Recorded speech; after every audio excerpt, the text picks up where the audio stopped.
Hey there, welcome back to IST. Now, yesterday when I posted the video, I did say that I would talk about ports and I/O, so that's what I'm going to do today. So, on a motherboard, there are a lot of different ports. I'm going to draw off the motherboard here. So this is just your basic motherboard back panel here, and this is where all your ports lay. It's the I/O plate, that's what I call it. But it's actually just an I/O shield, or an I/O just area, I guess. I don't really think it's a technical term to it, but usually on a motherboard you have an I/O shield that you put into the back, the hole where it fits in your case, and then you put the motherboard in there, and then it just clicks into place. Now, let's start at the very top. Usually at the top you have two USB ports and something called a PS2 port. Now the USB port and the PS2 port, this top section is usually used for peripherals like your mouse and keyboard. PS2 is slightly older, so you might not find stuff on there, but if you do, you can use it like that. But USB is up there too. That's usually for your mouse and keyboard and stuff. And these USB ports are USB 2. We will get to that later. And then below that, you have your display out, which is what you plug into to have your monitor show something. But if you have a graphics card, you will not be using them. But there are people that have CPUs with an integrated graphics in them, so they'll be using them on there. So usually it's HDMI and DisplayPort. Now, HDMI and DisplayPort, they are fairly similar. They display the same level of resolution. You know, they do 1080p, 4K, stuff like that. And then even on like older systems, older motherboards, you might find, instead of a DisplayPort, you might find a VGA and DVI, which I will throw up a picture of those right now. And after that, you have about, I would say, usually four to six USB ports along the bottom here for anything else you might need, any other peripherals, any like USB ports that you want to have for long term in there, anything like that. Plug into the back in this section here. So we're going to draw 4 here. 1, 2, 3, 4. And these are 4 USB ports. Now usually 2 of them are USB 3 and then the other 2 are USB 2. I will be getting to that later again. And then usually, I drew these a little bit too big, but usually next to them would be a Ethernet port, which is how you connect your internet directly, like hardwired internet through LAN into your PC instead of connecting it wirelessly through Wi-Fi. So there's the Ethernet port.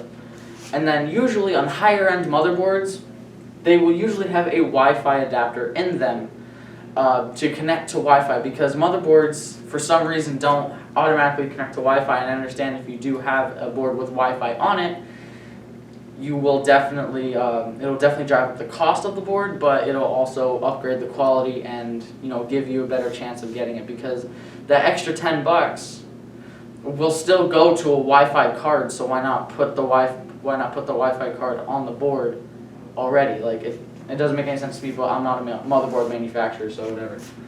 So on higher end motherboards usually have a Wi-Fi antenna, so you have these 2 little screw mounts to screw in those little black antennas that you connect to Wi-Fi on. And then below that is your audio out. Like you have, I think it's like 6, 1, 2, 3, 4, no, it's 5, and then an optical out. So optical out is another form of audio out. I don't really know the difference. I use it personally, but I don't really know the difference. But these other 5 ports here are for like a speaker system, or like a really nice pair of like studio headphones for music creation, stuff like that. And then there are some ports on the front of the case, but depending on the manufacturer, they may be different. I'm just going to go off of the case that I own personally. So on my case, the ports are on the top here, so this is the top view of the case. So then you have like your dust filter, and then you have a line here. So on my case, this is my case at home, you have the power button in the middle here. There's 2 USB ports, an SD card slot, and a headphone jack. And a headphone / microphone jack. No, I have 2 of them. So on the front, a microphone / headphone jack will be used. It's either a microphone / headphone jack, which will be 1 port, or a microphone and a headphone jack, which would be 2 ports. Personally, I like the 2 ports more than the 1, but sometimes you can only find one that's a single port. Now, what's the difference between USB 2 and 3? So now, USB 2.0 versus 3.0. Now, what's the difference between USB 2 and 3? Well, USB 2, obviously, 2.0, 3.0. 3.0 is obviously an upgrade to 2.0, but how big of an upgrade is it? Well, considering that 3.0 is 5 times faster than 2, considering that 3.0 is 5 times faster than 2.0, I think it actually makes sense why 3.0 is the new standard. Considering that more and more USB 3 ports are being added onto motherboards and stuff like that. So what does it mean by faster? What does this word mean here? Now, obviously, faster has a definition in the world, but in the sense of PCs, and it's at read speeds and write speeds. So read speeds are how fast the port takes to read what's on the device or read what the device is. So for an example here, if you plugged in a flash drive, a USB flash drive, into the USB 3 port, so here's the USB flash drive.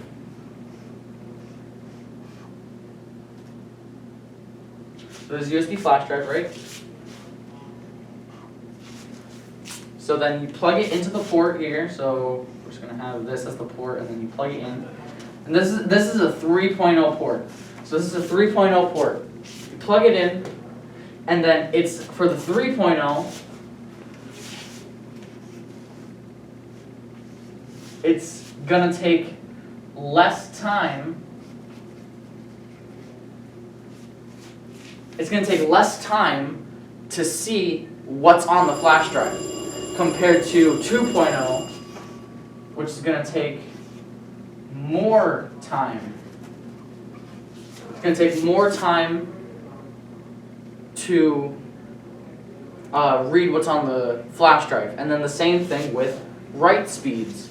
3.0 port is going to take less time to, say you're transferring a bunch of text files from just say you're transferring computers and you want to save some files, so you're transferring some documents from one computer to the other, and you use a flash drive to do it. If you plug it into a USB 3 port, it will take less time to transfer from the computer to the flash drive and then back to the flash drive to the computer. And then the same thing with 2.0. It's going to take more time to go from computer to flash drive, and then it's going to take more time to go from flash drive to computer. So if you're transferring anything, use USB 3.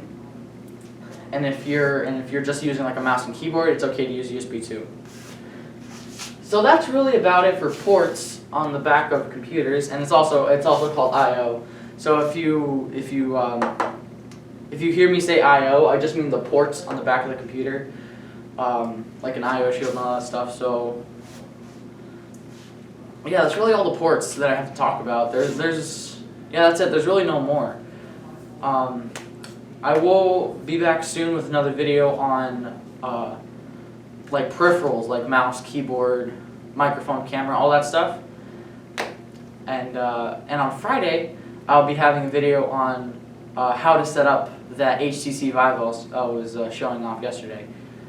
So don't forget to like, comment, subscribe, hit that notification bell so you get notified when we post new videos.